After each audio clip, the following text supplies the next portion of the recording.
Okay बेटा, now will start from mineral based industries. अभी हमने एग्रो बेस्ड इंडस्ट्रीज़ पढ़ा था, अब मिनरल बेस्ड इंडस्ट्रीज़ देख रहे हैं। तो वो इंडस्ट्रीज़ जो मेनली मिनरल्स और मेटल्स का रॉ मटेरियल्स के तौर पर यूज़ करती हैं, उन्हें हम मिनरल बेस्ड इंडस्ट्रीज़ कहते हैं। तो अभी क्वेश्चन दिया हुआ है, उसका आंसर आपके सामने आ ही जाता है। फर्स्ट आपको पता ही है, iron and steel industry. Iron और स्टील इंडस्ट्री को बेसिक इंडस्ट्री भी कहा जाता है। क्यों? क्योंकि ये सभी बाकी जितनी भी दूसरी इंडस्ट्रीज़ हैं, चाहे वो हैवी हो, मीडियम हो, लाइट हो, सब इंडस्ट्रीज़ इसके ऊपर डिपेंड करती है अपनी मशीनरी के लिए।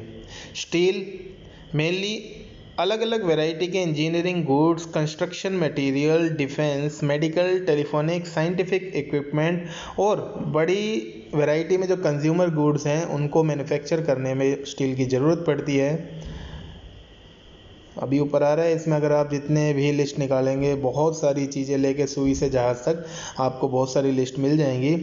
अब हम देखते हैं आगे, जैसे हमने वाटर का देखा था, हमने इलेक्ट्रिसिटी का देखा था, सेम स्टील की प्रोडक्शन और कंजम्पशन को कई बार एक कंट्री के डेवलपमेंट के इंडेक्स को जांचने के लिए, मापने के लिए तौर पर देखा जाता है।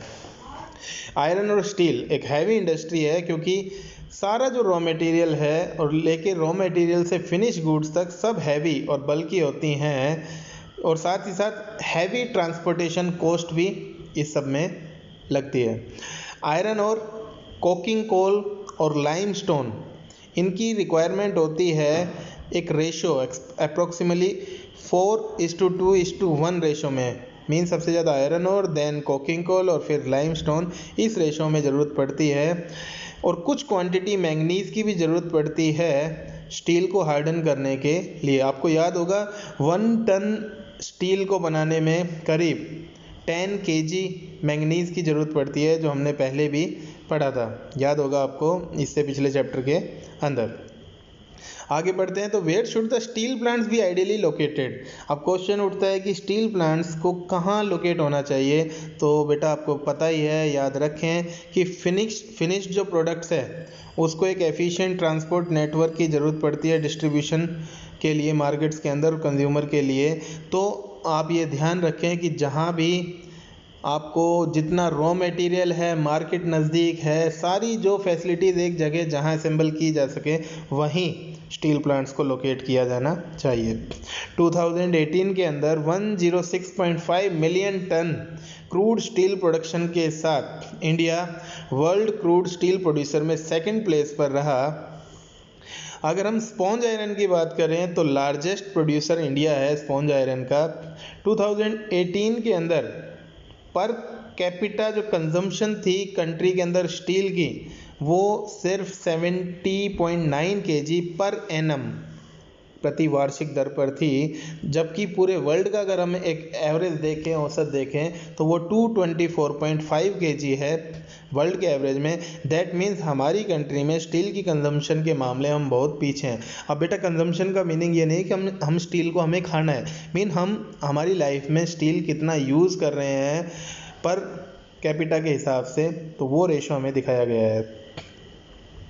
यहाँ एक टेबल दिखाई हुई है, ज़्यादा इसमें देखने की इतनी ज़रूरत नहीं है। आगे देखते हैं, why is the per capita consumption of steel so low in India. तो आप देखेंगे कि हमारे यहाँ अगर आप देखेंगे वर्ल्ड के सबसे ज़्यादा गरीब हम लिए हुए हैं, और जिन घरों में वो रहते हैं आपको पता ही है कच्चे घर हैं, बहुत सारी चीज़ें वो यूज़ नहीं कर पाते। एक बड़ा जो सेक्शन है हमारी पॉपुलेशन का, वो उसका कंजम्पशन या बाइंग जो कैपेसिटी है वो बहुत कम है।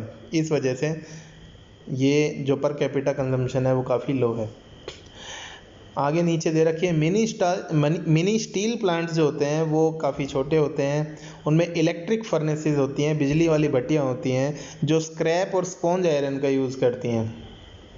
इनके अंदर री रोलर्स होते हैं जो स्टील की इंगट भी बनाते हैं। ये माइल्ड और अलॉय जो स्टील है गिवन स्पेसिफिकेशन का, उसे यूज़ करते हैं। अब बेटा आप सोच रहे होंगे कि अभी एक लाइन आई थी like what is sponge iron. तो स्पॉन्ज आयरन अगर हम बात करें तो स्पॉन्ज आयरन एक तरीके से आप ये कह सकते हैं कि जो रिडक्शन प्रोसेस की जाती है, जो आयरन ओर होती है उनमें रिडक्शन प्रोसेस की जाती है आयरन ऑक्साइड को कम करने के लिए। कोई भी ड्राइंग जो गैस होती है या मेनली कार्बन जो होता है, एलिमेंटल कार्बन होता है, उसके द्वारा रिएक्शन कराया जाता है ताकि आयरन ऑक्साइड रिमूव की जा सके, ताकि आयरन के अंदर जो भी रस्टिफिकेशन है वो ना हो सके। तो इसको हम स्पॉन्ज आयरन कहते हैं। ऐसे इंगट की हम बात करें तो इंगट जो वर्ड आया है, अभी आया था, इंगट कहाँ गया,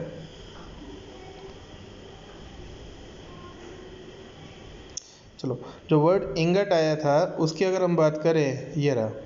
तो इंगट होता है जब किसी भी हम शेप के अंदर, हमने आयरन को मोल्टन स्टेट में लेकर आए और उसको अलग अलग, चाहे वो सिल्ली फॉर्म में लेके आए हम या हम ब्लॉक फॉर्म के अंदर हमने उसको जमा के इकट्ठा किया, मोल्डिंग की, तो उसको हम इंगट कहते हैं। इसको पिग आयरन भी कहते हैं। आगे अगर आप नीचे देखेंगे processes of manufacturing of steel की, तो सबसे पहले रॉ मटेरियल को प्लांट पर ट्रांसपोर्ट करके लाया जाता है, आयरन ओर को मेल्ट किया जाता है, लाइमस्टोन को फ्लक्सिंग मटेरियल के तौर पर ऐड किया जाता है। फ्लक्सिंग मटेरियल लाइमस्टोन जब डाला जाता है तो आयरन के अंदर जो भी इम्प्योरिटीज़ होती हैं वो लाइमस्टोन के साथ मिक्स हो जाती है और स्लैग बन जाता है। जैसे आपने देखा होगा जब हम मक्खन को पिघलाते हैं तो उसमें जो छाछ होती है या और दूसरी चीज़ें वो ऊपर आ जाते हैं और उनको रिमूव किया जाता है, तो लाइक उस जो स्लैग फॉर्मेशन होती है उसको अलग से हटा दिया जाता है। कोक है उसे जलाया जाता है ताकि और को और ज़्यादा हीट किया जा सके। बाद में जो मोल्टन मटेरियल्स हैं उनको मोल्ड्स के अंदर डाला जाता है जिन्हें पिग्स कहते हैं। बाद में इन मोल्ड को या पिग्स को स्टील मेकिंग में जब लाया जाता है तो पिग आयरन को आगे प्योरीफाई किया जाता है मेल्ट करके और ऑक्सीडाइज किया जाता है इम्प्योरिटीज़ को। मैंगनीज, निकल, क्रोमियम को ऐड किया जाता है। इसके बाद शेपिंग आती है मेटल की, तो रोलिंग, प्रेसिंग, कास्टिंग, फोर्जिंग, ये सारी अलग अलग जो हम शेप देनी है उसके हिसाब से की जाती है। ये आपको दिखा रखे बेटा प्लांट, थोड़ा सा आपको याद करने की ज़रूरत रहेगी। आपसे पूछा जा सकता है कि बर्नपुर और दुर्गापुर आयरन स्टील प्लांट कहाँ है, तो वेस्ट बंगाल के अंदर इनकी लोकेशन आती है। ऐसे ही अगर हम बोकारो और जमशेदपुर की बात करें तो जमशेदपुर कभी वेस्ट बंगाल में हुआ करता था, लेकिन बाद में जब झारखंड अलग स्टेट बना तो ये यहाँ आ गया। तो बोकारो और जमशेदपुर ये आ गए आपके झारखंड के अंदर। ये आपके बोर्ड एग्जाम में भी पूछे जाते हैं इसलिए बता रहा हूँ, थोड़ा ध्यान रखें। उड़ीसा के अंदर अगर हम आएंगे तो राउरकेला, अगर हम छत्तीसगढ़ में जाएंगे तो भिलाई, अगर हम कर्नाटका में जाएंगे तो विजयनगर और भद्रावती, और अगर हम तमिलनाडु में जाएंगे तो सेलम, और अगर हम आंध्रा में जाएंगे तो विशाखापट्टनम। तो ये मेन स्टील, आपने वाईजैग नाम सुना होगा, विशाखापट्टनम वाला जो वाईजैग है, आई थिंक प्लेग्राउंड भी है जहाँ पर मैच खेले जाते हैं। तो ये सारे अलग अलग हमारे मेन स्टील प्लांट्स हैं। इनमें से कुछ प्लांट्स बेटा फॉरेन जो कंट्रीज़ हैं, लाइक रशिया, सोवियत रशिया जो हमारा था, उसके साथ मिलके हमने चलाए हैं। हमने यूके के साथ भी, हमने फ्रांस और आई थिंक जर्मनी के साथ भी हैं। उनकी डिटेल मैं आपको आगे प्रोवाइड कराऊंगा। आगे देखें, मिनी प्लांट की बजाय जो एक इंटीग्रेटेड स्टील प्लांट होता है, जैसे हम बात करें जमशेदपुर में टाटा की, या अभी विशाखापट्टनम में जो वाईजैग की बात करें, तो या ये जितने भी हमने अभी देखे मेन, ये सब इंटीग्रेटेड स्टील प्लांट थे। बोकारो हो गया, भिलाई हो गया। तो ये अपने आप में एक बड़ा प्लांट होता है जिसमें सारी जो है हर चीज़ है वो कॉम्प्लेक्स तरीके से हैंडल की जाती है। रॉ मटेरियल से लेकर स्टील मेकिंग तक उनको रोल करना और उनको शेप करना, सब चीज़ें उसी प्लांट के अंदर एक प्लांट में की जाती है। बाकी जो मिनी प्लांट है वहाँ इंगट किसी ने बना दी, किसी ने सिर्फ मोल्टन करके उसको थोड़ी इम्प्योरिटी दूर कर दी, किसी ने कुछ उसके अंदर एडिंग कर दिया। जबकि एक इंटीग्रेटेड स्टील प्लांट में सब चीज़ एक ही जगह, एक ही छत के नीचे होती है। आगे हम बात करें कि अधिकतर जो पब्लिक सेक्टर अंडरटेकिंग्स हैं, PSUs हैं, वो अपने स्टील को मार्केट में SAIL, SAIL, Steel Authority of India Limited के माध्यम से बेचती हैं। उनका लोगो सेल होता है, कई बार आपने ऐड में भी सुना होगा, सेल सरिया। आगे हम बात करें 1950s में चाइना और इंडिया दोनों ही लगभग बराबर क्वांटिटी प्रोड्यूस कर रहे थे, लेकिन आज चाइना स्टील का लार्जेस्ट प्रोड्यूसर है। साथ ही साथ चाइना वर्ल्ड का सबसे बड़ा कंज्यूमर भी है, मीन प्रोड्यूसर तो है, मीन प्रोड्यूस तो कर ही रहा है, और साथ ही साथ कंजम्पशन भी चाइना में सबसे ज़्यादा है।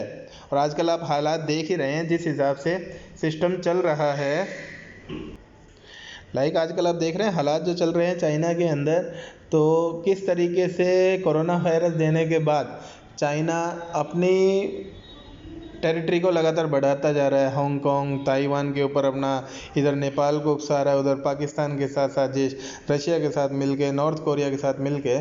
तो इन सब चीज़ों के लिए अगर आपने एक और चीज़, मैं इसको पॉलिटिकल ना करके आपको वैसे बताता हूँ, तो आपने सुना होगा भी माउंट एवरेस्ट के ऊपर भी इन्होंने 5G जो कनेक्शन है वो इंस्टॉल करने का काम किया है। और तिब्बत जो एक ऑटोनोमस रीजन है, और हमारे यहाँ लद्दाख साइड भी ये अपने अलग अलग बहुत सारे प्रोजेक्ट लाए जा रहे हैं। बहुत सारे इन्होंने डैम, जो बड़े मल्टी रिवर पर्पस जो प्रोजेक्ट हैं, उनको बनाने का काम किया है। तो इस हिसाब से अगर आप देखें तो जो कंजम्पशन रेट है वो भी काफ़ी हाई है चाइना के अंदर।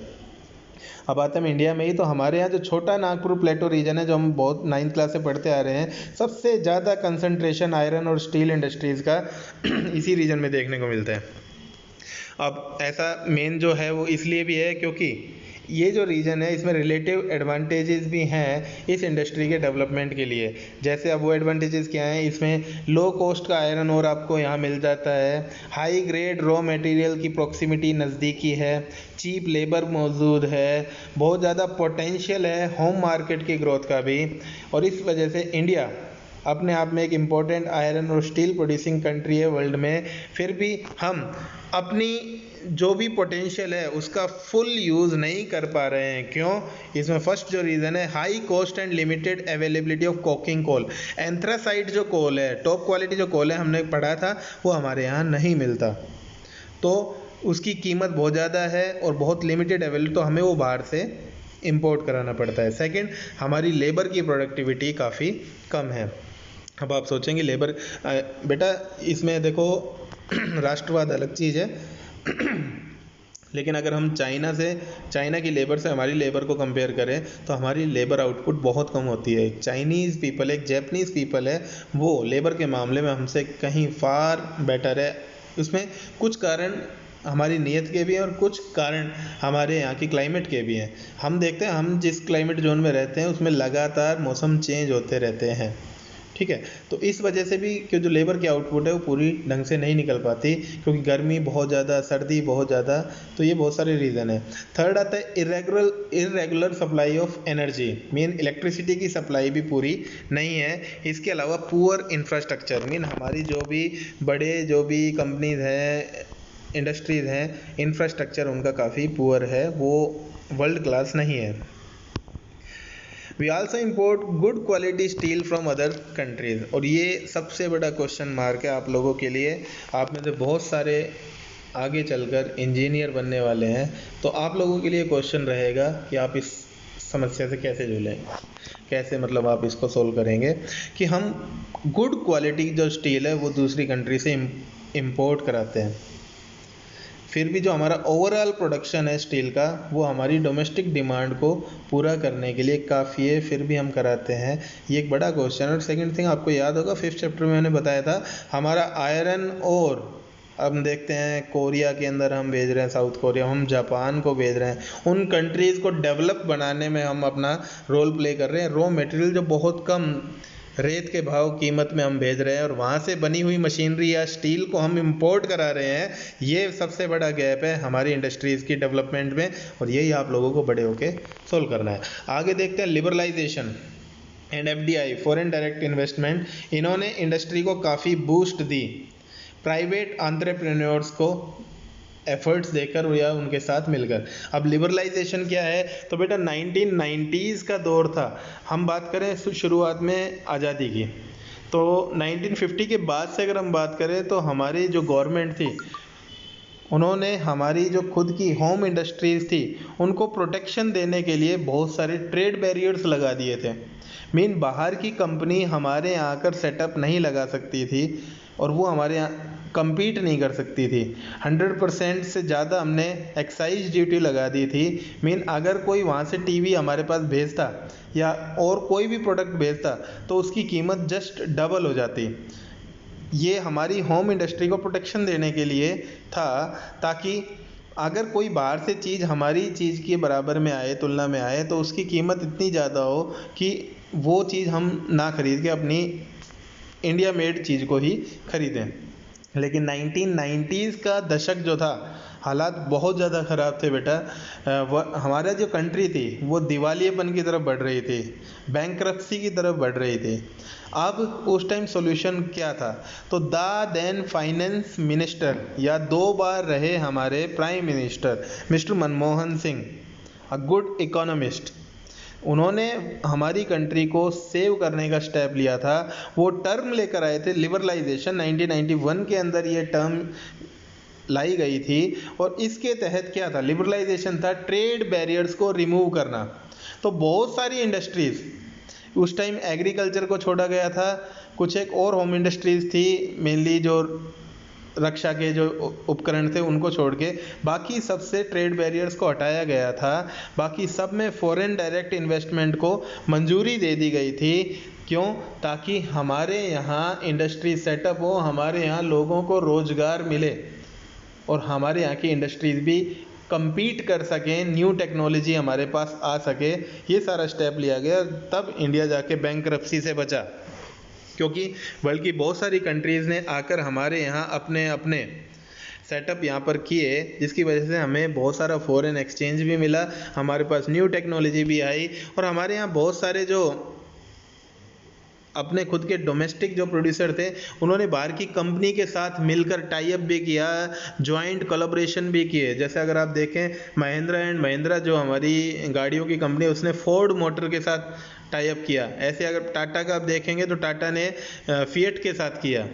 और फिएट का तो अगर आप बात करें, फिएट एक ऐसी कंपनी रही जो खुद गाड़ियाँ बनाने में फेल हुई, बट अगर आप एक इंजन अगर हम देखेंगे, TDIS जो इंजन था, टर्बो डीजल चार्ज इंजन, वो स्विफ्ट के अंदर अगर आपने देखा हो, 3 गाड़ियों में कॉमन रहा, 3 कंपनियों में कॉमन रहा। मेन फिएट की गाड़ियों में भी सेम इंजन था, और मारुति सुजुकी की जो स्विफ्ट है, डिज़ायर है, इन गाड़ियों में बहुत ज़्यादा वो इंजन चला। रिट्स गाड़ी आती थी और अब वो बंद कर दिया गया है। और तीसरा, टाटा की जो पहले मांजा या विस्टा जो गाड़ी आती, उसके अंदर सेम इंजन लिया गया था। तो आप देखेंगे बाहर की जो टेक्नोलॉजी थी, उसने आकर हमारे यहाँ के जो डोमेस्टिक प्रोड्यूसर थे उनको भी काफ़ी हेल्प की थी। और इसमें थोड़ा जब हम पढ़ेंगे इकोनॉमिक्स, तो थोड़ा लिबरलाइजेशन को और ज़्यादा एक्सप्लेन करूँगा मैं। आगे देखते हैं। There is a need to allocate resources for research and development to produce steel more competitively. तो अब हमारे लिए ज़रूरत है कि हम हमारे रिसोर्सेज को एलोकेट करें, रिसर्च करें और फिर डेवलपमेंट में लेके आएँ, ताकि हम स्टील को और ज़्यादा कम्पिटिटिवली बाकी और कंट्रीज़ की तुलना में और ज़्यादा अच्छे से प्रोड्यूस कर सकें। आगे हम बात करते हैं बेटा एल्यूमिनियम स्मेल्टिंग। एल्यूमिनियम को पिघलाने की बात करें तो aluminium smelting second most important metallurgical industry है इंडिया में, आयरन एंड स्टील इंडस्ट्री के बाद। ये लाइट और ऐसे प्रोडक्ट्स जो कोरोजन को के रेजिस्टेंट मीन जिनमें जंग नहीं लगता, और साथ ही साथ हीट मेलिएबल होते हैं, हीट के अच्छे कंडक्टर होते हैं, मेलिएबल होते हैं, और जब इन्हें दूसरे मेटल के साथ मिक्स किया जाता है तो और स्ट्रॉन्ग हो जाते हैं, जो अलॉयज जो हम बोलते हैं। इसको मेनली एयरक्राफ्ट यूटेंसिल्स जो हम घर में बर्तन यूज़ करते हैं और वायर्स बनाने में किया जाता है। तो जो हमारे बाहर जो खंभों पे जो वायर होती हैं आजकल जो इलेक्ट्रिसिटी सप्लाई के लिए, उनमें यूज़ किया जाता है। साथ ही साथ इसने अब बहुत सारी पॉपुलैरिटी को गेन किया है स्टील, कॉपर, जिंक और लेड के सब्स्टिट्यूट के तौर पर अलग अलग बहुत सारी इंडस्ट्रीज़ के अंदर। यह आपको यहाँ दिखाया हुआ है क्रूड स्टील प्रोडक्शन का। तो इंडिया हम कहाँ हैं? चाइना अगर हम देखेंगे तो चाइना हमसे करीब करीब 10 टाइम्स ज़्यादा प्रोड्यूस कर रहा है। चलो आगे पढ़ते हैं। एल्यूमिनियम स्मेल्टिंग जो प्लांट्स है कंट्री में, वो मेनली ओडिशा, वेस्ट बंगाल, केरला, यूपी, छत्तीसगढ़, महाराष्ट्र और तमिलनाडु में लोकेटेड है। बॉक्साइट रॉ मटेरियल है जो स्मेल्टर्स के अंदर यूज़ किया जाता है, हमने पढ़ा भी था। एक बल्कि डार्क रेडिश कलर्ड रॉक होती है, विदर्ड मटेरियल होता है। फ्लो चार्ट नीचे जो दिया गया है वो आपको एल्यूमिनियम की मैन्युफैक्चरिंग को शो कर रहा है। इलेक्ट्रिसिटी की रेगुलर सप्लाई और रॉ मटेरियल का जो एश्योर्ड सोर्स है मिनिमम कॉस्ट के ऊपर, ये दो प्राइम फैक्टर हैं इस इंडस्ट्री की लोकेशन के लिए। फ्लो चार्ट की अगर हम बात करें तो इन्होंने दिखाया 4 से 6 टन आपको बॉक्साइट की ज़रूरत पड़ती है, जिसमें करीब करीब 2 टन आपको एल्यूमिना मिलता है और उस एल्यूमिना से 1 टन एल्यूमिनियम बनता है। नीचे अगर हम देखेंगे तो रॉ मटेरियल बॉक्साइट को क्वेरी से लेकर ट्रांसपोर्ट रेल या शिप के जरिए लाया जाता है। बॉक्साइट को क्रश किया जाता है, एल्यूमिना जो होती है उसको डिज़ोल्व करके उसको बाहर निकाला जाता है एल्यूमिनियम रिफाइनरी में। बल्क और है उसे शिप कर दिया जाता है स्मेल्टर की साइट पर। कैल्सिनेटेड पेट्रोलियम कोक है वो रिफाइनरी से भेजा जाता है और कॉलियर से पिच भेजी जाती है। तो कॉलियर ये आप बेटा एक बार चेक कीजिएगा। क्रायोलाइट क्या होता है, एक मोल्टन मेटल जो है वो इलेक्ट्रोलाइट की तरह रिएक्ट करता है, एक्ट करता है एल्यूमिनियम स्मेल्टर के अंदर। और इलेक्ट्रिसिटी करीब करीब पर टन ओर के अंदर करीब करीब आपको 18,600 किलोवाट आवर इलेक्ट्रिसिटी की ज़रूरत पड़ती है।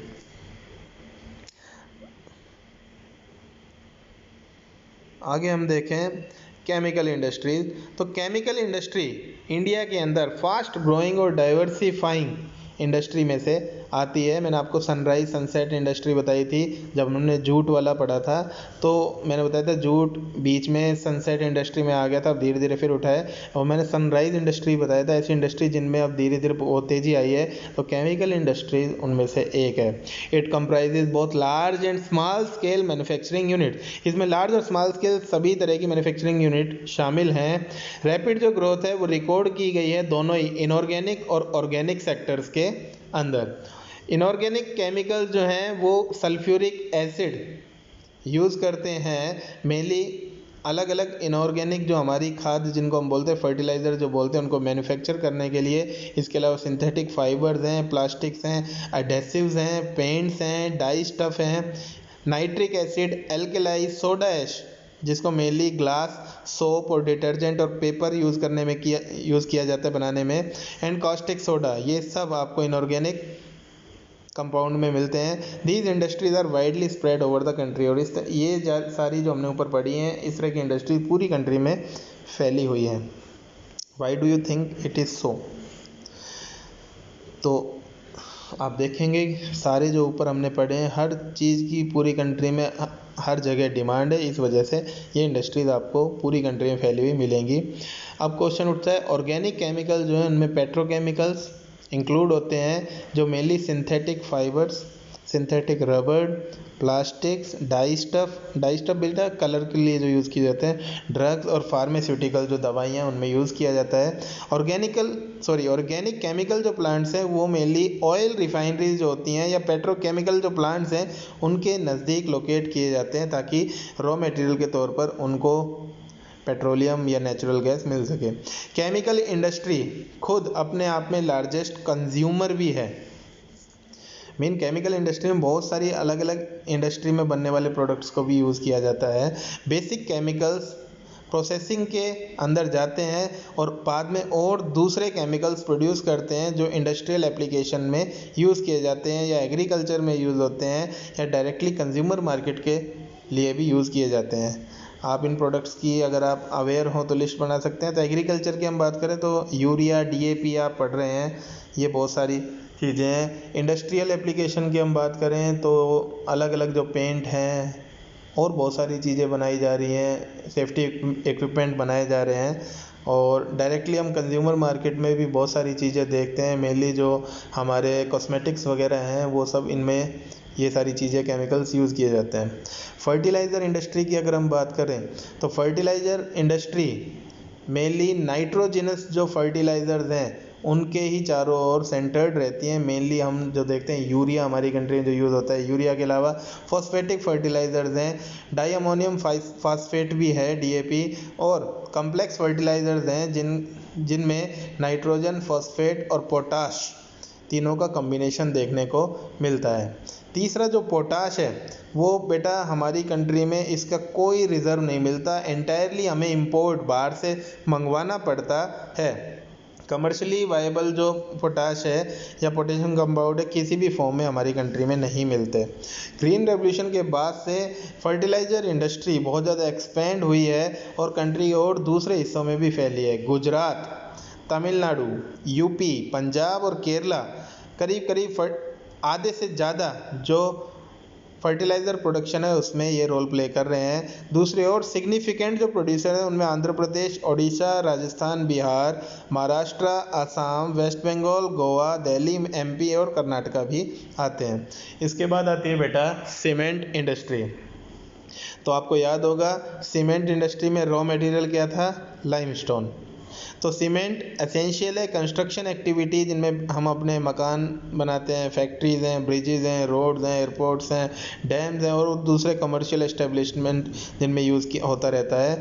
ये जो इंडस्ट्री है इसके अंदर बल्कि और हैवी रॉ मटेरियल की ज़रूरत पड़ती है। लाइक फर्स्ट मैंने अभी आपको बताया था लाइमस्टोन, इसके अलावा सिलिका और gypsum.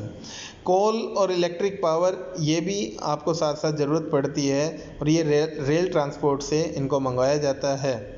Activity where would it be economically viable to set up the cement manufacturing unit? तो बेटा आंसर वही होगा जहाँ सारे जो फैक्टर एंड प्रोडक्शन को वो एक साथ हमें मिल जाए या हम अरेंज कर सकें।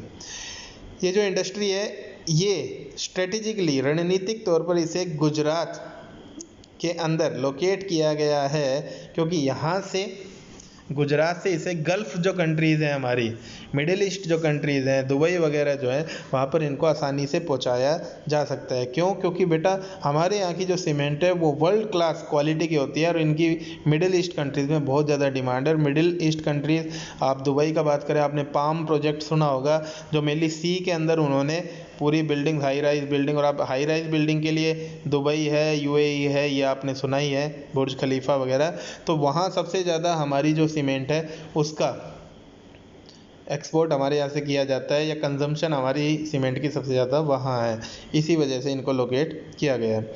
फर्स्ट सीमेंट प्लांट, ये याद रखिएगा, सेटअप किया गया था चेन्नई में 1904 के अंदर। इंडिपेंडेंस के बाद ये इंडस्ट्री काफ़ी एक्सपेंड हुई है, हमारी घरेलू डिमांड भी बहुत ज़्यादा बढ़ी है और साथ ही साथ हम दूसरी कंट्रीज़ को भी एक्सपोर्ट कर रहे हैं। क्वालिटी में इम्प्रूवमेंट है, इसकी वजह से हमारे पास ईस्ट एशियन जो कंट्री है वहाँ पर भी हमारे पास तुरंत मार्केट अवेलेबल है। मिडल ईस्ट है, अफ्रीका है, साउथ एशिया है और इसके अलावा हमारी कंट्री में भी बहुत ज़्यादा डिमांड खुद में भी रहती है। ये जो इंडस्ट्री है ये प्रोडक्शन और एक्सपोर्ट दोनों मामले में बहुत अच्छा कर रही है। एफर्ट्स और भी ज़्यादा किए जा रहे हैं ताकि एडिक्वेट जो डोमेस्टिक डिमांड है उसको जनरेट किया जा सके और इस इंडस्ट्री की सप्लाई को सस्टेन रखा जा सके ताकि इस इंडस्ट्री को ऑर्डर और भी मिलते रहें। अब आता है बेटा ऑटोमोबाइल इंडस्ट्री, गाड़ी, कार, बाइक एट्सेट्रा। तो ऑटोमोबाइल्स हमें व्हीकल प्रोवाइड करते हैं अच्छी गुड्स, सर्विसेज और पैसेंजर्स के क्विक ट्रांसपोर्ट के लिए। Truck, buses, car, motorcycle, scooter, 3 wheeler, multi utility vehicles हैं। ये इंडिया में अलग अलग बहुत सारे सेंटर्स के अंदर इन्हें मैन्युफैक्चर किया जा रहा है। लिबरलाइजेशन के बाद, लिबरलाइजेशन मैंने अभी आपको बताया था 1991 का दौर, उसके बाद से बहुत सारे नए और कंटेम्प्रेरी मॉडल्स ने हमारी मार्केट में व्हीकल्स की डिमांड को स्टिमुलेट किया है, जिसकी वजह से इस इंडस्ट्री में हेल्दी ग्रोथ देखने को मिली है, विशेषकर पैसेंजर कार्स, 2 और 3 व्हीलर्स के अंदर। इंडस्ट्री लोकेटेड है दिल्ली, गुरुग्राम, मुंबई, पुणे, चेन्नई, कोलकाता, लखनऊ, इंदौर, हैदराबाद, जमशेदपुर और बेंगलुरु जैसे रीजन्स के अंदर। तो बेटा अब अगर आप देखें 1990s का जो दौर था तो आपको इंडियन रोड्स के ऊपर कुछ एक ही कार मिलती, लाइक एम्बेसडर या फिएट की आपको पद्मिनी मिलती या महिंद्रा की जो पहले मार्शल जीप चला करती थी, इस तरह की प्रोडक्ट्स है। लेकिन आप 2000 के बाद का अगर आप सिनेरियो देखें तो बहुत सारी जो अलग अलग जो MNCs रही, बड़े जो ब्रांड रहे वो इंडिया में आ गए हैं। पहले हमारे पास सिर्फ मारुति सुजुकी या हमारे पास महिंद्रा एंड महिंद्रा, टाटा, यही आपको ज़्यादा, या हिंदुस्तान मोटर्स थी, कंटेसा वगैरह गाड़ियाँ चलती थी। लेकिन आज आप देखेंगे आपके सामने अलग अलग बहुत सारी जैगुआर भी गाड़ी है आपके सामने, रोल्स रॉयस भी हैं, हर तरह की गाड़ियाँ मौजूद हैं। अब आगे देखते हैं IT and electronic industry. Electronics industry wide range जो प्रोडक्ट्स हैं, ट्रांजिस्टर से लेकर टेलीविज़न तक, इसके अलावा टेलीफोन्स हैं, सेलुलर टेलीकॉम है, टेलीफोन एक्सचेंज है, रडार्स हैं, कंप्यूटर्स हैं और बहुत सारे इक्विपमेंट्स जो मेनली टेलीकम्युनिकेशन इंडस्ट्री के द्वारा रिक्वायर होते हैं, सबको प्रोड्यूस करने का काम करती है।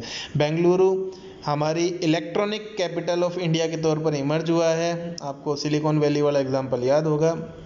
और दूसरे इंपॉर्टेंट जो सेंटर्स हैं इलेक्ट्रॉनिक गुड्स के, वो मेनली मुंबई, दिल्ली, हैदराबाद, पुणे, चेन्नई, कोलकाता, लखनऊ और कोयम्बटूर हैं। मेजर इंडस्ट्री का जो कंसंट्रेशन है वो आपको बेंगलुरु, नोएडा, मुंबई, चेन्नई, हैदराबाद और पुणे में देखने को मिलेगा। एक मेजर जो इम्पैक्ट है इस इंडस्ट्री का वो है एम्प्लॉयमेंट जनरेशन के अंदर। एम्प्लॉयमेंट जनरेशन की बात करें तो सबसे ज़्यादा इस इंडस्ट्री में ग्रोथ देखने को मिली है और मेनली फीमेल को जॉब देने में भी ये इंडस्ट्री सबसे ज़्यादा आगे रही है। कंटिन्यूइंग जो ग्रोथ है हार्डवेयर और सॉफ्टवेयर में, वो मेनली IT इंडस्ट्री की सक्सेस का मेन की रही है इंडिया के अंदर। आगे हम बात करें बेटा industrial pollution and environmental degradation, जो हर चैप्टर में आता है। सस्टेनेबल डेवलपमेंट की अगर हम बात करते हैं तो ऑल्दो इंडस्ट्रीज़ हैं वो इंडिया की इकोनॉमिक ग्रोथ और डेवलपमेंट में बड़ा सिग्निफिकेंट कंट्रीब्यूशन कर रही है, लेकिन साथ ही साथ लैंड, वाटर, एयर, नॉइज़ जो पोल्यूशन है उसमें भी काफ़ी इंक्रीज़ देखने को मिला है और एनवायरनमेंट का डिग्रेडेशन भी रिज़ल्ट के तौर पर देखने को मिला है जो इन्होंने कॉज किया है, और इसको हम ओवरलुक नहीं कर सकते, नज़रअंदाज नहीं कर सकते। इंडस्ट्रीज़ 4 तरह के पोल्यूशन के लिए रिस्पॉन्सिबल है, mainly air, water, land and noise. Polluting जो इंडस्ट्रीज़ हैं उनमें थर्मल पावर प्लांट भी आते हैं। फर्स्ट एयर पोल्यूशन की बात करें तो मेनली हमें पता ही है जब अनडिज़ायरेबल गैसेस का प्रोपोर्शन बहुत ज़्यादा हाई हो जाता है, जिनमें सल्फ़र डाइऑक्साइड है, कार्बन मोनोऑक्साइड है और बहुत सारी गैसेज हैं, तो वो एयर पोल्यूशन कॉज करती हैं। एयरबोर्न पार्टिकुलेट जो मटेरियल्स हैं उनमें सॉलिड और लिक्विड पार्टिकल, जिनमें डस्ट, स्प्रे मिस्ट, स्मोक सब शामिल होते हैं। स्मोक को एमिट किया जाता है अलग अलग जो हमारे केमिकल और पेपर फैक्ट्रीज़ हैं, ब्रिक किल्स हैं, मीन ईंट के भट्टे आपने देखे होंगे जो बड़ी बड़ी चिमनियाँ होती हैं, रिफाइनरीज हैं, स्मेल्टिंग प्लांट्स हैं। और फॉसिल फ्यूल को जब बिग और स्मॉल फैक्ट्रीज में बर्न किया जाता है जो मेनली पोल्यूशन नॉर्म्स को इग्नोर करती हैं, तो इन सब से पोल्यूशन, एयर पोल्यूशन बढ़ता है। टॉक्सिक गैस लीक्स जो रही हैं वो भी बड़ी हैजार्डस होती हैं लॉन्ग टर्म इफ़ेक्ट्स के अंदर। आपको भोपाल गैस ट्रेजेडी याद होगी, 1985 के अंदर जो बड़ा जो कांड हुआ था, आपको वारेन एंडरसन जो रहा था मेन इसके पीछे कल्प्रिट, तो ये सारा। और अभी आपको याद हो कुछ दिन पहले ही जो LG जो केमिकल्स के नाम से जो लीकेज हुआ था, तो उससे भी काफ़ी नुकसान देखने को मिला है। तो बहुत सारे जो टॉक्सिक गैस लीक जो होती हैं उसकी वजह से बड़े लॉन्ग टर्म इफ़ेक्ट देखने को मिलते हैं। भोपाल में आज भी बताते हैं जहां जो यूनियन कार्बाइड जो कंपनी जिसके अंदर वो लीकेज हुआ था, उसकी वजह से उस एरिया में आज भी ऐसे बच्चे जो जिनमें फिजिकल डिसऑर्डर होता है, इस तरह के बच्चे पैदा होते हैं। Air pollution human health, animals, plants, building और एटमॉस्फेयर सबको बहुत ज़्यादा एडवर्सली अफेक्ट करता है। बिल्डिंग के आपको याद होगा, आपको मथुरा रिफाइनरी वाला पढ़ा हो आपने, जो ताजमहल है, तो मेनली ताजमहल का जो संगमरमर है वो पीला पड़ा, तो मथुरा रिफाइनरी की वजह से उसको बंद करने की लगातार डिमांड भी आपने सुनी होगी। आगे हम पढ़ते हैं water pollution. Water pollution mainly organic और इनऑर्गेनिक जो इंडस्ट्रियल वेस्ट, एफ्लुएंट्स जिनको रिवर में डायरेक्टली डिस्चार्ज कर दिया जाता है उस वजह से बढ़ता है। मेन कल्प्रिट इस रिगार्ड में जो है वो है paper industry, pulp industry, chemical, textile और डाइंग जो कलर वाली हैं, पेट्रोलियम रिफाइनरीज हैं, टेनरीज जो मेनली लेदर वगैरह को जो कलर करने का काम करती हैं।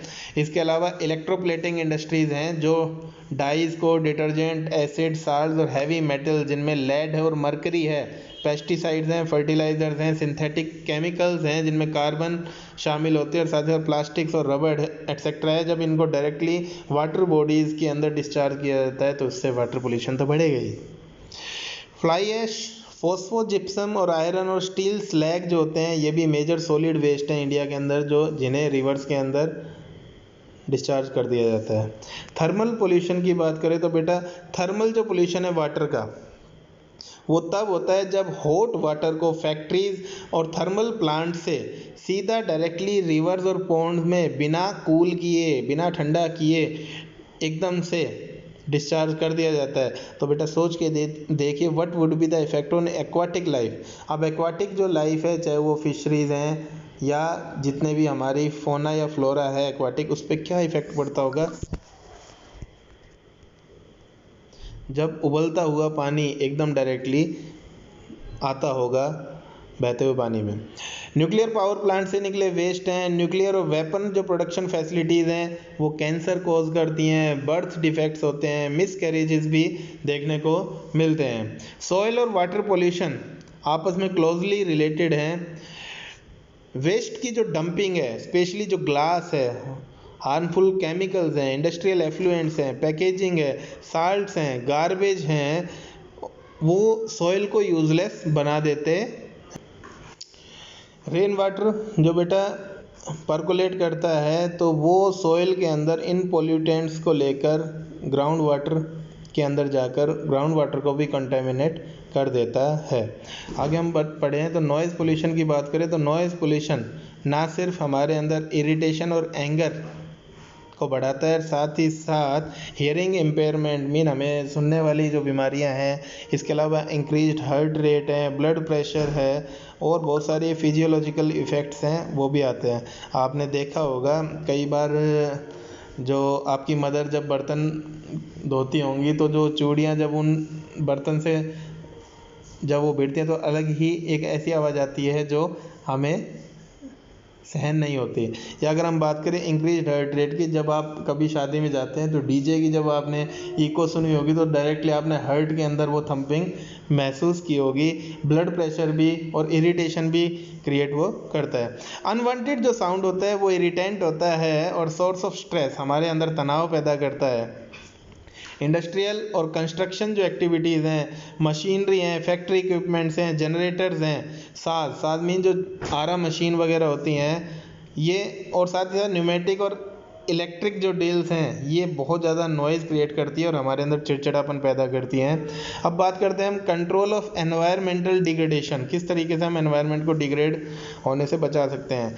तो हर जो लीटर वेस्ट वाटर है जो हमारी इंडस्ट्री से डिस्चार्ज होता है वो 8 टाइम्स क्वांटिटी जो है फ्रेश वाटर की उसको पोल्यूट कर देता है। मीन अगर 1 लीटर बेकार पानी, पोल्यूटेड जो पानी है उसे जब डिस्चार्ज किया जाता है तो करीब 8 लीटर फ्रेश जो पानी है उसको वो बर्बाद या ख़राब कर देता है। How can the industrial pollution of fresh water be reduce, तो कैसे फ्रेश वाटर के इंडस्ट्रियल पोल्यूशन को रिड्यूस किया जा सकता है। तो कुछ एक सजेशंस हैं like minimising use water for processing by reusing and recycling, कि हम जो भी वाटर इंडस्ट्री में यूज़ करते हैं तो हम मिनिमाइज़ करें उसके यूजेस को, रीयूज़ करें, रिसाइकिल करें इसको 2 या मोर सक्सेसिव स्टेजेस के अंदर। रेन वाटर हार्वेस्टिंग पर जोर दें हमारी वाटर रिक्वायरमेंट्स को पूरा करने के लिए। हॉट वाटर को ट्रीट किया जाए, एफ्लुएंट्स को ट्रीट किया जाए, उन्हें रिवर्स या पॉन्ड में रिलीज़ करने से पहले इंडस्ट्रियल एफ्लुएंट्स को 3 फेजेस के अंदर ट्रीट किया जाए। फर्स्ट प्राइमरी ट्रीटमेंट किया जाए मैकेनिकल मीन्स के ज़रिए, जिसमें स्क्रीनिंग, ग्राइंडिंग, फ्लोकुलेशन और सेडिमेंटेशन, मीन पहले स्क्रीनिंग की जाए कि किस तरह के जो प्रोडक्ट्स हैं वो हैं, फिर उनको ग्राइंड किया जाए, फ्लोकुलेशन उनको फिर एक जगह जमने दिया जाए, सेडिमेंटेशन किया जाए। सेकेंडरी ट्रीटमेंट में बायोलॉजिकल प्रोसेस इन्वॉल्व की जाएँ और टर्शरी ट्रीटमेंट के अंदर बायोलॉजिकल, केमिकल और फिजिकल प्रोसेस इन्वॉल्व हों। और इससे वेस्ट वाटर का रिसाइकल इन्वॉल्व होता है। ओवर ड्राइंग जो ग्राउंड वाटर रिजर्व की है मेनली इंडस्ट्री के जरिए, तो ये अपने आप में ग्राउंड वाटर रिसोर्स के लिए थ्रेट है और उसे भी लीगली रेगुलेट करने की ज़रूरत है। पार्टिकुलेट मैटर जो एयर के अंदर है उसे रिड्यूस किया जा सकता है स्मोक स्टैक्स लगाकर फैक्ट्रीज़ के अंदर, जिसमें electrostatic precipitators, fabric filters, scrubbers और इनर्शियल सेपरेटर्स हों। मीन जो बड़ी बड़ी चिमनियाँ हैं उनमें अलग अलग ऐसे इक्विपमेंट लगाए जाएं ताकि जो धुआं है वो कम निकले। स्मोक को रिड्यूस किया जा सकता है ऑयल या गैस को यूज़ करने के बजाय कोयले के फैक्ट्री में। मशीनरी और इक्विपमेंट है इन्हें यूज़ किया जा सकता है और जनरेटर्स है उन्हें फिट किया जा सकता है साइलेंसर्स के साथ। साथ ही साथ सारी जो मशीनरी है उसको रीडिज़ाइन किया जा सकता है ताकि एनर्जी एफिशिएंसी को इंक्रीज़ किया जा सके और नॉइज़ को रिड्यूस किया जा सके। नॉइज़ एब्जॉर्बिंग मटेरियल है उन्हें भी यूज़ किया जा सकता है। मेनली जो हम ईयर प्लग्स वगैरह या ईयरफोन्स वगैरह हैं वो खुद भी लगा सकते हैं नॉइज़ पोल्यूशन से बचने के लिए। सस्टेनेबल डेवलपमेंट के सामने जो चैलेंज है उसमें मेनली इकोनॉमिक डेवलपमेंट को इंटीग्रेट करना है एनवायरमेंटल कंसर्न्स के साथ। एनटीपीसी आपको एक तरीका दिखाती है। एनटीपीसी जो है नेशनल थर्मल पावर कॉरपोरेशन एक मेजर पावर प्रोवाइडिंग कॉरपोरेशन है इंडिया का। आईएसओ सर्टिफिकेशन है एनवायरनमेंट मैनेजमेंट सिस्टम 14001 के साथ। कॉरपोरेशन जो है वो प्रोएक्टिव अप्रोच आपको दिखाता है नेचुरल एनवायरनमेंट को प्रिजर्व रखकर, साथ ही साथ वाटर, ऑयल और गैस और फ्यूल जो हैं उनको प्रिजर्व करने के तरीके ही बताता है जहाँ भी ये पावर प्लांट सेटअप किए जाते हैं। This has been possible through, अब ये क्या क्या इन्होंने रास्ते दिखाए हैं। Optimum utilisation of equipment, adopting latest techniques and upgrading existing equipment. Mean सारे जो इक्विपमेंट हैं उसका ऑप्टिमम यूटिलाइज किया जाए लेटेस्ट टेक्निक का यूज़ करके, और एग्जिस्टिंग जो इक्विपमेंट है उनको अपग्रेड करके वेस्ट जनरेशन को मिनिमाइज़ किया जाए, ज़्यादा से ज़्यादा ऐश यूटिलाइजेशन का करके। मीन जो ऐश जो राख निकलती है उसका यूज़ किया जाए ताकि बहुत कम वेस्ट निकले। ग्रीन बेल्ट जो हैं वो प्रोवाइड कराई जाएँ ताकि इकोलॉजिकल बैलेंस बना रहे, और साथ ही साथ स्पेशल पर्पस जो व्हीकल हैं अफॉरेस्टेशन के उसके क्वेश्चन को भी पूरा किया जा सके। मीन जंगल बढ़ाए जा सकें, पेड़ लगाए जा सकें। एनवायरमेंटल पोल्यूशन को रिड्यूस किया जाए ऐश पॉन्ड मैनेजमेंट के ज़रिए, ऐश वाटर रिसाइकलिंग सिस्टम के ज़रिए और लिक्विड वेस्ट मैनेजमेंट के ज़रिए। मीन ऐश को डायरेक्टली थ्रो ना करके एक बड़ा ऐसा एरिया जहाँ उस ऐश को दबा दिया जाए ताकि बीइंग टाइम वो इतना सॉलिड हो जाए कि वो एनवायरनमेंट में रिलीज़ ना हो। इकोलॉजिकल मॉनिटरिंग हो, रिव्यूज़ रखे जाएं, ऑनलाइन डेटाबेस मैनेजमेंट रखा जाए इन अपने सभी पावर स्टेशन के ऊपर, तो ये सारा काम एनटीपीसी करती है। तो बेटा ये हमारा पूरा चैप्टर है, आज फिनिश होता है। अगली वीडियो में जल्दी प्रोवाइड कराऊंगा आपको अगले चैप्टर, लास्ट चैप्टर जो हमारा ज्योग्राफी का है, that is life lines of Indian economy. ये चैप्टर बेटा अच्छे से पढ़े, सारे पॉइंट क्लियर करें, और कोई भी अगर डाउट आता है तो आप मेरे पास भेजें। Thank you.